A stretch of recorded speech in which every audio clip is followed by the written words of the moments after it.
Graças a Deus. Boa noite e a graça do nosso Senhor esteja sobre todos. Amém? Amém. Lembrando dos nossos avisos, amanhã vamos ter culto de mulheres aqui na nossa igreja. Amém? Amém. Todos estão convidados, convide amigas, vizinhos para se fazer presente. Momento de adoração ao nosso Deus. Amém? Quarta-feira, culto de doutrina. E domingo, escola bíblica dominical pela manhã, de 8 às 10. E o nosso culto de adoração de 6h30 às 8. Amém? Pegaram os avisos? A gente sempre tem colocado nos grupos. E ali também tem a nossa escala de quem vai estar participando na parte de direção e na parte da reflexão das quarta-feiras. Desde já agradeço a presença de todos. Também quero, desde já, pedir perdão aos irmãos que, por não estar recebendo os irmãos aqui, ainda estou me adaptando com esse novo horário. Eu chego aqui de manhã na escola bíblica, eu venho do trabalho de noite virada, já venho já elétrico. Aí estou saindo daqui meio-dia, 11h30, aí a gente fica conversando, fica depois da escola bíblica. Aí eu chego em casa, vou almoçar, aí depois que eu vou pegar no sono. Aí a gente começa a me chamar às 5h30 para eu ter conseguido levantar 6, já quase em cima da hora. Daí assim, ó, não esqueceu que começa às 6h30, eu já estou saltando ali, mas Deus vai nos dar a condição de nos acostumar o mais rápido possível. Amém? Mas graças a Deus tenho me acostumado já com a pauta desses horários, tenho gostado muito. Irmãos, vocês que ainda não tiveram o tempo, digo até assim, para vir para a nossa escola bíblica dominical, venha, é um momento muito agraciado, um momento muito bom. Quem perde sabe, sente falta, então venha participar na sua igreja, um momento de aprendizado da palavra de Deus. Amém? Irmãos, lembrando também, vamos continuar orando pelo irmão Luiz. Os irmãos têm visto no grupo. Deus tem escutado nossas orações. A gente orou também pela minha irmã que está ali com a gente hoje, a esposa do irmão Pedro. Vamos orar também pelo Pedrinho. Ele levou uma queda de moto, está com o joelho muito inchado. Graças a Deus ele fez os exames, o médico falou que não quebrou nada, mas a gente fica receoso, fica preocupado, porque ele disse para mim que está sentindo muita dor e não desinchou, mas muito inchado. Vamos estar orando por eles. Amém? Lembrar de colocar esses irmãos em suas orações. E lembrar também de orar pelo esposo da irmã Osana. Ele também está passando por um momento de enfermidade. Lembre das suas orações de colocar o nome dessas 3 pessoas. Amém? E a respeito do menino aqui falando, explicando a questão do feedback que está sendo desse jeito. Irmão, mas não se engane, aqui também dá o mesmo trabalho. Hoje de manhã eu vi eles ensaiando aquela questão de que abaixa som, aumenta som, qual é o momento que vai entrar. Às vezes se torna muito mais difícil do que uma pessoa acompanhando. Estive conversando com eles desse pensamento. A Sabrina, ela já tem uma certa noção musical em termos de violão. A gente vai se organizar para estar apoiando a Sabrina até aprender mais, a estar fazendo uma formação com alguém. O Pedro não ensina, irmãos, devido ao tempo dele, ele é muito corrido o tempo dele, questão do trabalho, questão de família. Amém? Então a gente vamos estar vendo como é que vai ficar o tempo da Sabrina, ela também faz faculdade. Orando a Deus que ela consiga remir o tempo. A gente também está formando uma pessoa para estar substituindo por alguém falhar, ou a gente ter 2 ou 3 pessoas. Amém? E também incentivar esses jovens para estar dando esse apoio, viu? Olha, despertar desses jovens o interesse de estar tocando na sua igreja. Irmãos, dito isso, vamos passar para a mensagem que eu quero estar dando uma pequena introdução aqui. A gente vem estudando todo o livro de 1 Pedro. Eu dei uma parada porque eu passei o mês passado falando sobre a importância da ressurreição de Cristo. Então agora eu quero voltar aos nossos estudos aqui na carta de 1 Pedro, no capítulo 3, vamos ler do verso 1 ao 7.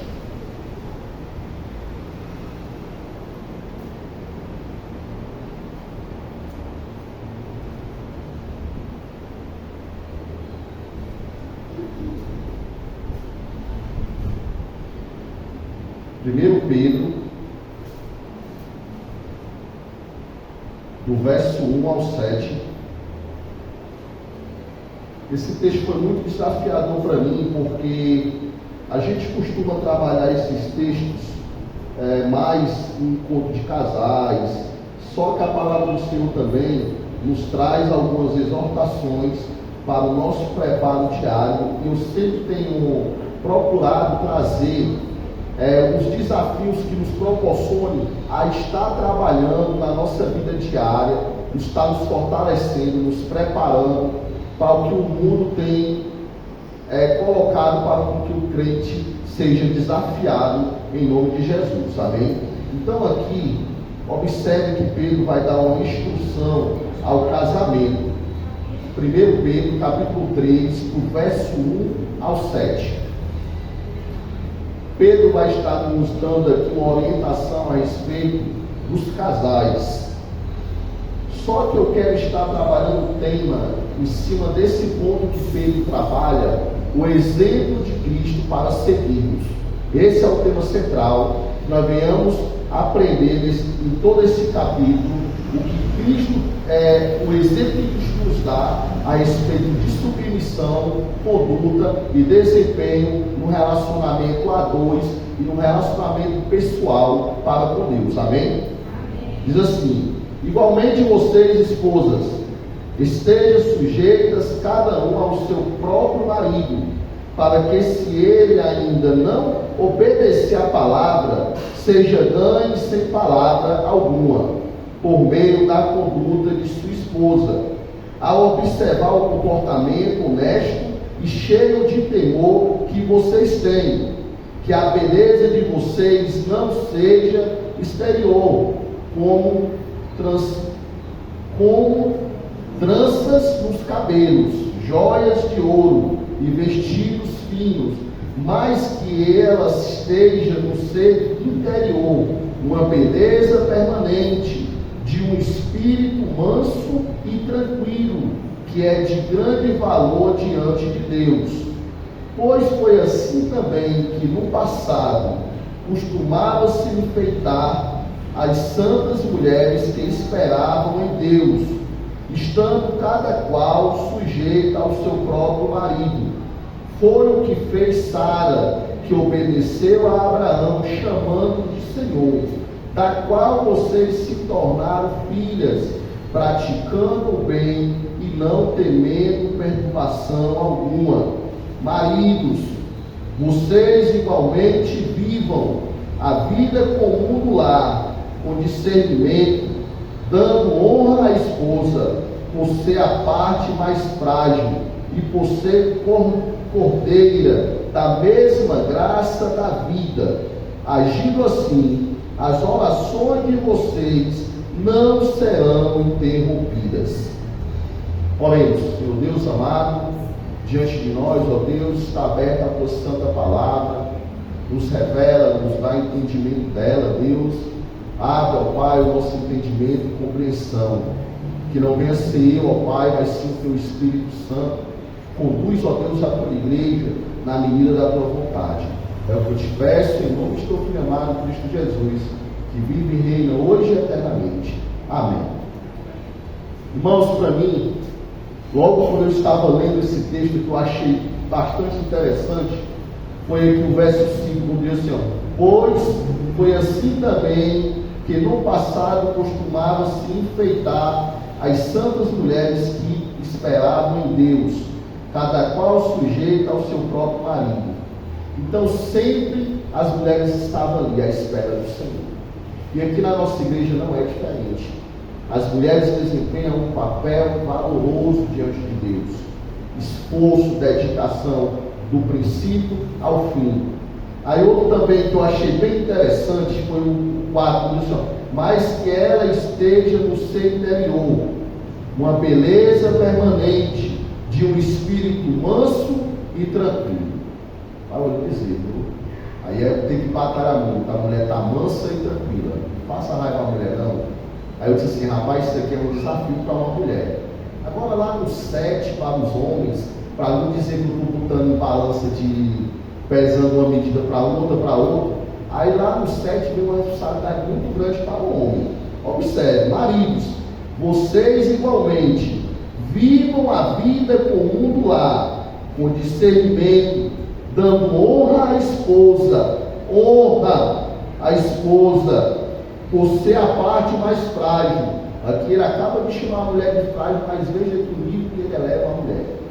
Frágil, por ser cordeira da mesma graça da vida.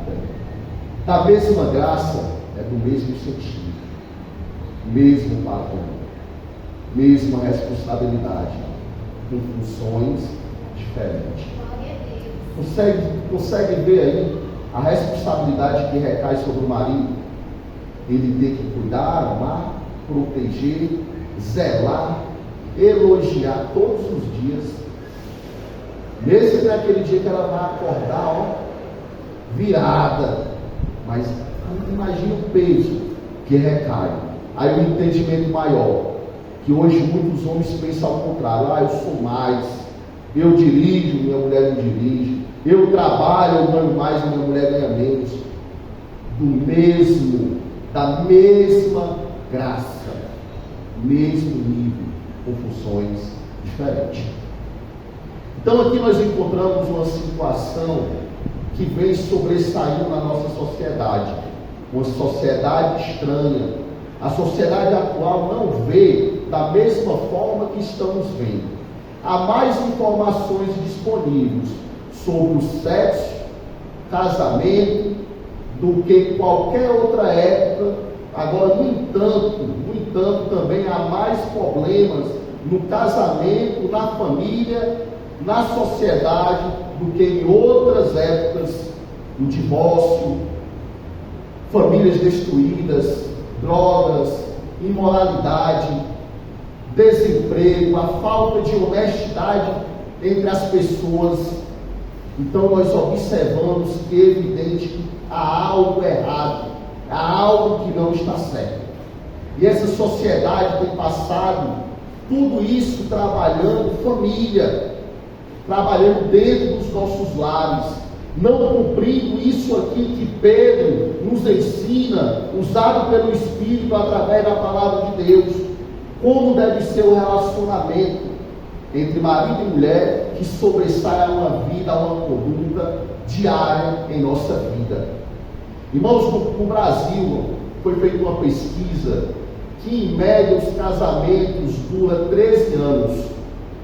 A quantidade de divórcios aumentou 8,6% no Brasil e atingiu a vida de 420 mil casais ao longo de 2022 a 2023. Aumentado. O número de divórcio só cresce aqui no Brasil.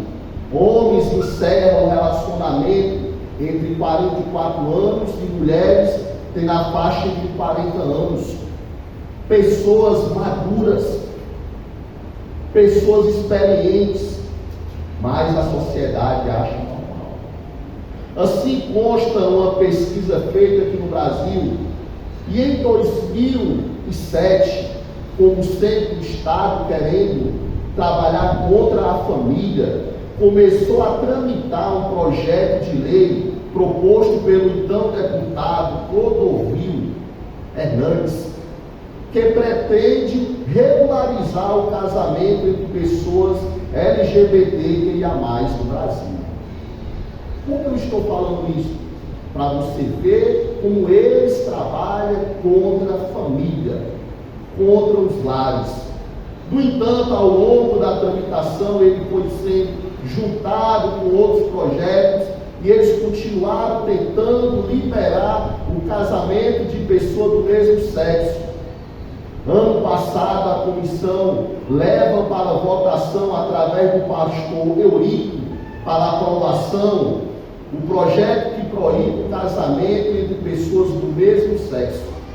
A comissão terminou com 12 votos a favor para proibir o casamento entre pessoas do mesmo sexo e 5 votos contrários.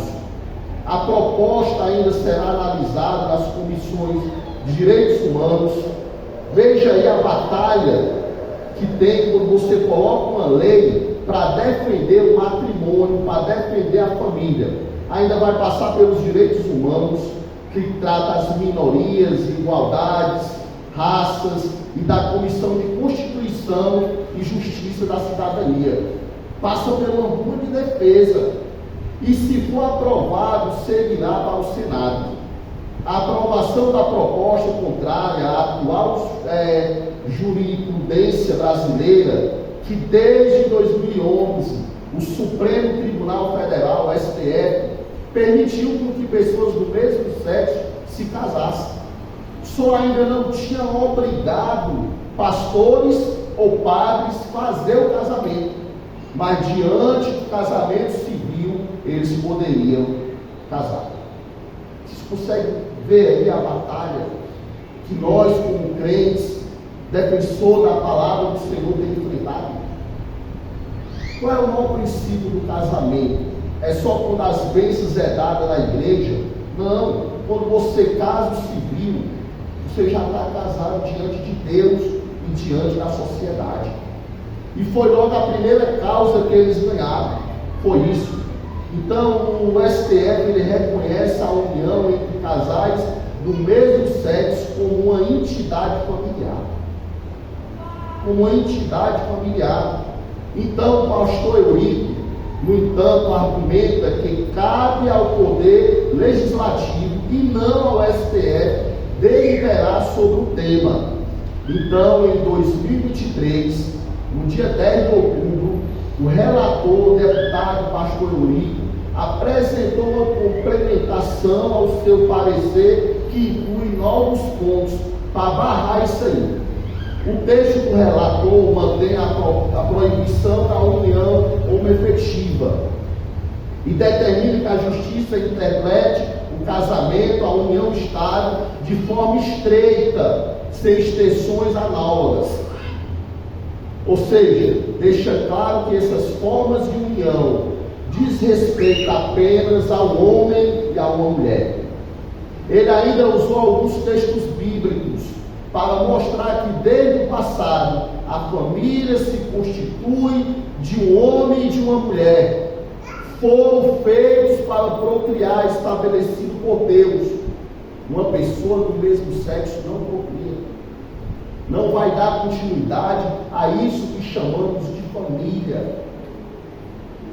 Eu estou dando esse relato para os irmãos entenderem que a família, o casamento, a sociedade cristã tem sido atacada constantemente. Por isso eu trago esse tema, vivendo o exemplo de Cristo.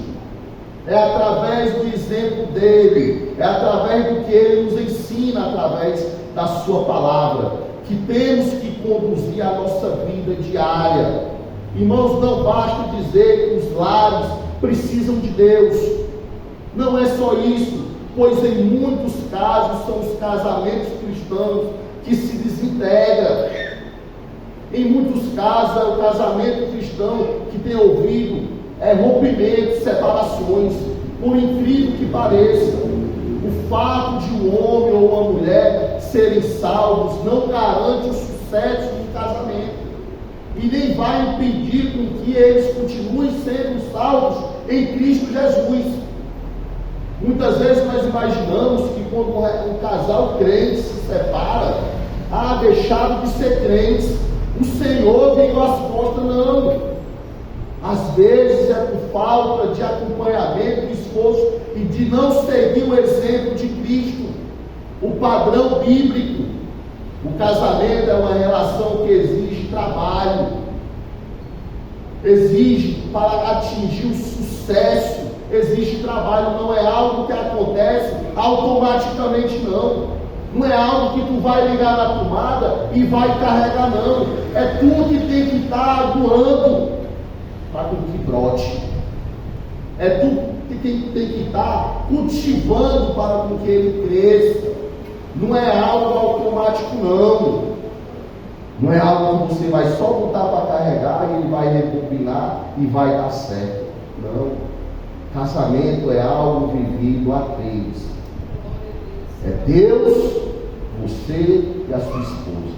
É Deus, o marido e a esposa. É Deus, a esposa e o marido. É vivido a três. E quando um dos cônjuges não é cristão, as coisas tornam ainda ser mais difícil. Não vá achando que é fácil, não. Aí é que torna difícil. Nesta sessão aqui, Pedro dirige-se às esposas cristãs cujos maridos não são convertidos, dizendo como ganhar os seus maridos para Cristo. E em seguida ele acrescenta algumas admoestações importantes aos maridos cristãos. Então esse texto aqui de 1 Pedro, capítulo 3, do verso 1 ao 7, tanto ele fala para aquelas esposas que têm marido não crentes, como fala para nós que somos crentes, como conduzir o nosso relacionamento. Qualquer que seja o estado civil, é possível aprender, como Pedro nos ensina aqui, os elementos essenciais para um casamento bem-sucedido e uma vida cristã equilibrada, uma vida cristã pautada nas Escrituras. Não imagine que você vai conseguir ter um e não ter o outro. Pastor, eu tenho minha vida cristã equilibrada, mas no meu casamento é um fracasso. Então está faltando. É aquela banda da maçã que falta. Tem que os dois andam juntos. O sucesso no casamento e uma vida cristã equilibrada anda junto. Pois aqui eu quero estar fazendo para eu não quero perder tempo para a nossa Santa Ceia. O tempo hoje é curto.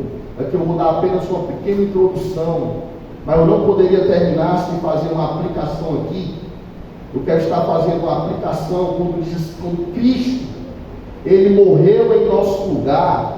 Ele é o nosso pastor que está atento no céu, ouvindo as nossas orações. É por isso que Ele é o nosso maior exemplo. Ele nos deixou exemplo do começo ao fim. A humanidade é a submissão de Cristo.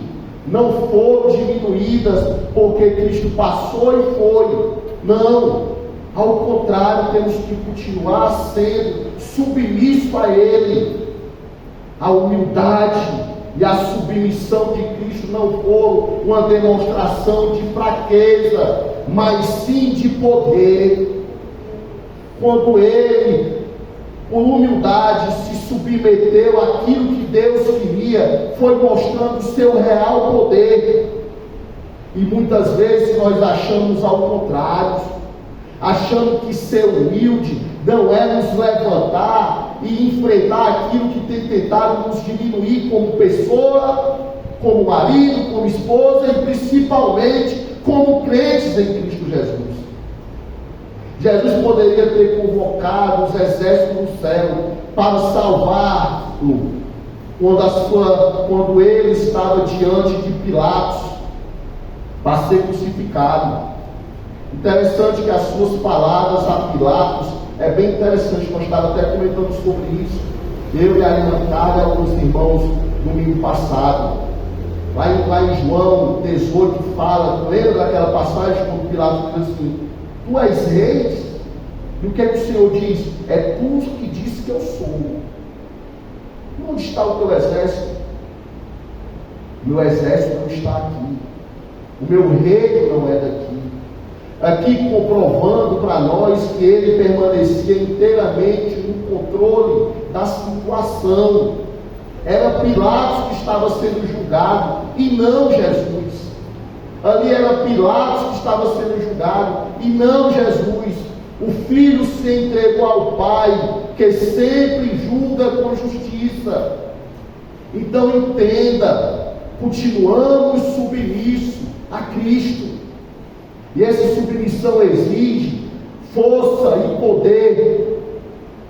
Para quê, meu irmãos? Para lutar naquilo que Cristo nos ensinou. Nós somos salvos por seguir o exemplo de Cristo. Eu sei que seria incapaz de seguir o maior exemplo dele, sem se deparar com o que está escrito lá em 1 Pedro capítulo 2, verso 22, quando diz que o Senhor não cometeu pecado nenhum.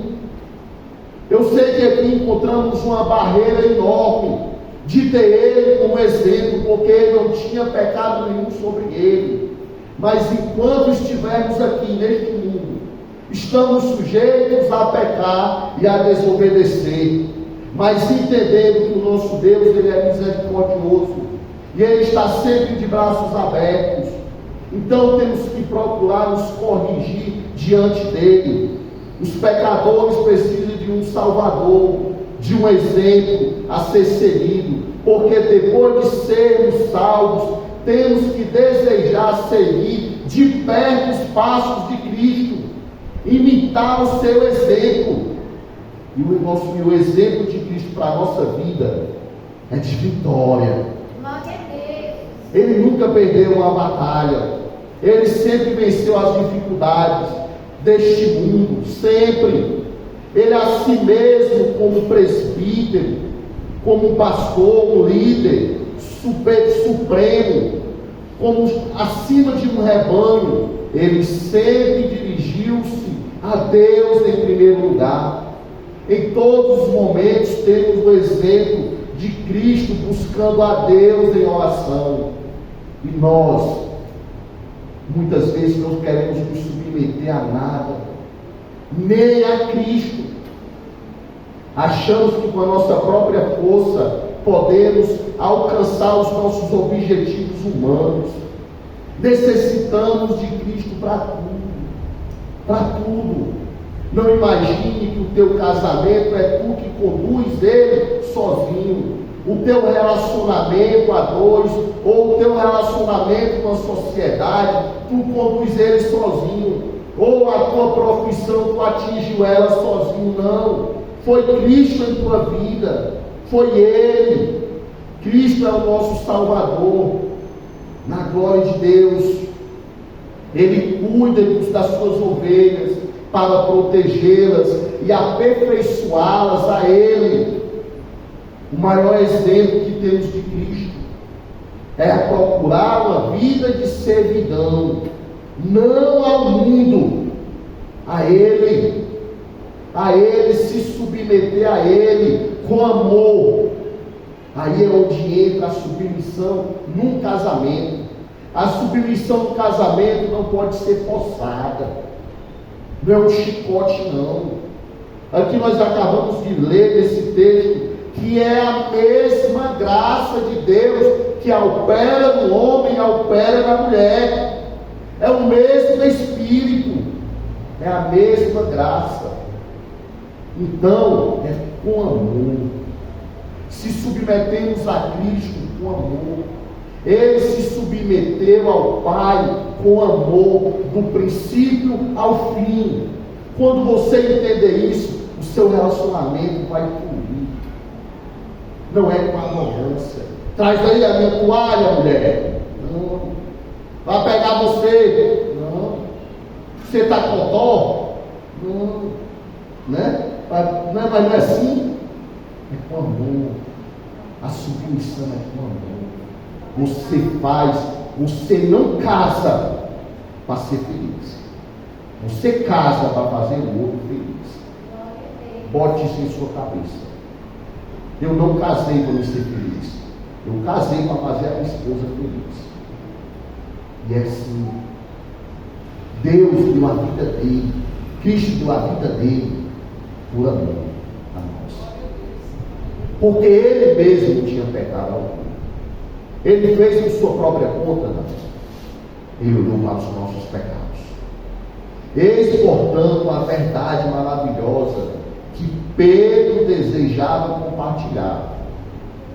Ele levanta uma vida piedosa, nos sujeitando em tempos de sofrimento, seguiremos o exemplo de Cristo e nos tornaremos mais semelhantes a Ele. Essa é a ideia, é a responsabilidade da submissão, é amar a Deus acima de tudo. Aí vamos aprender a nos submeter a Cristo em primeiro lugar e ao relacionamento que Deus nos deu para cuidar e fazer o outro feliz. Amém? Vou parar aqui porque o tempo ali já escovou. vamos passar para a nossa Santa Ceia, amém? Enquanto eu oro, quero chamar os nossos diáconos aqui, e vamos orar ao Senhor, a nossa diaconisas.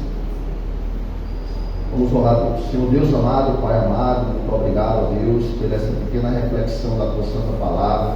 Nos traz, ó Deus, compreensão e entendimento, nos prepara para os demais estudos que vai vir, ó Deus, com esse tema de submissão, aqui nesse texto de 1 Pedro, capítulo 3, ó Deus.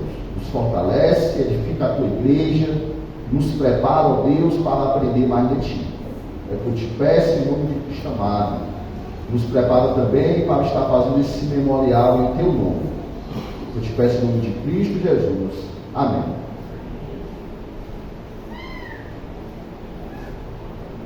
Vamos passar para a nossa ceia, amém?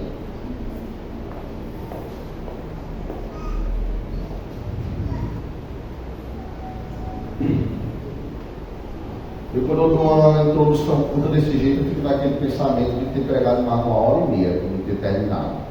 Só a introdução, mas Deus sabe todas as coisas. Estava até comentando essa semana que a minha antiga igreja, quando eu cheguei lá, a gente tinha mudado o horário da escola bíblica dominical também. Eu me atrapalhei lá um pouco, uma vez eu preguei lá de 10h30 até meio-dia. E a igreja não falou nada, Valdéria, a igreja ficou toda sentada, normal. E eu, meu Deus do céu, e a gente fazia um gesto lá para mim e eu não entendia. Aí eu, meu Deus do céu, quando terminou, aí o pastor titular me puxava meu orelha. Pastor, pelo amor de Deus, as mulheres já vão para casa fazer comida. Eu, e que hora é essa, pastor? Já era meu dia, meus irmãos. Mas Deus está no controle de tudo. Eu percebi que muitos irmãos não se levantaram para ir embora porque estavam entendendo a palavra do Senhor no nosso coração. Irmãos, abra a sua Bíblia lá em 1 Coríntios capítulo 11.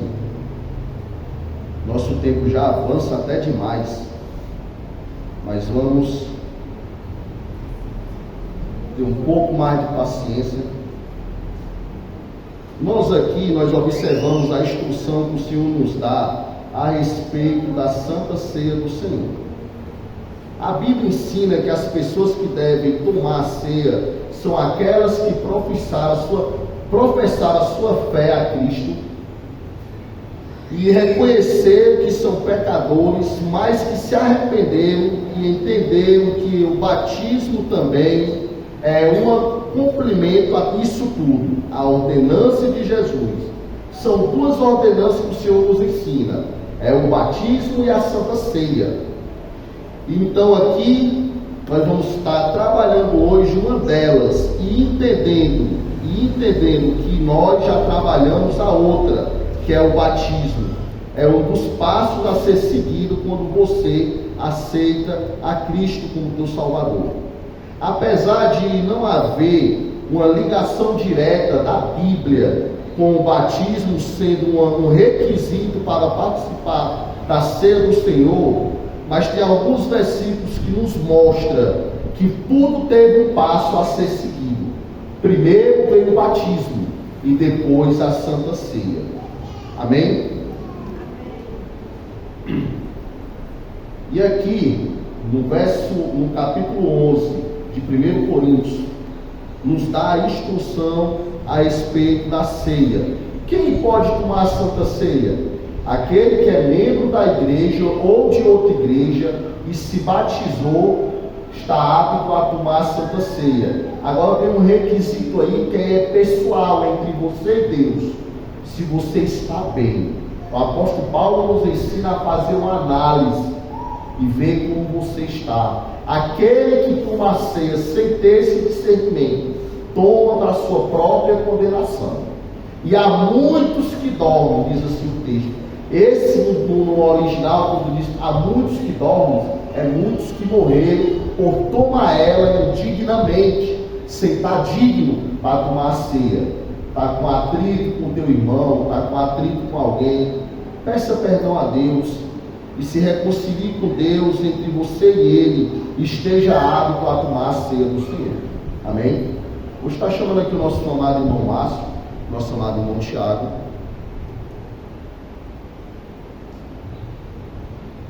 e nossa amada irmã Edilza, que ore pelo elemento do pão.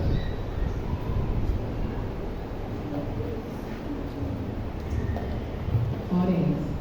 Senhor nosso Deus, nós te agradecemos, ó Pai amado, estar aqui na tua presença, Senhor, participando desse banquete, ó Pai, que tu possa enviar o teu Espírito Santo, ó Pai, sobre este pão, Senhor, para que nós possamos, Senhor, receber ele como o corpo do Senhor Jesus Cristo, que foi morto na cruz, ó Pai amado, e que nós possamos, ó Pai amado, estar unidos somente a Ti, ó Pai amado, e que nós possamos permanecer sempre fiéis, Senhor, na esperança, na fé e no amor, Pai.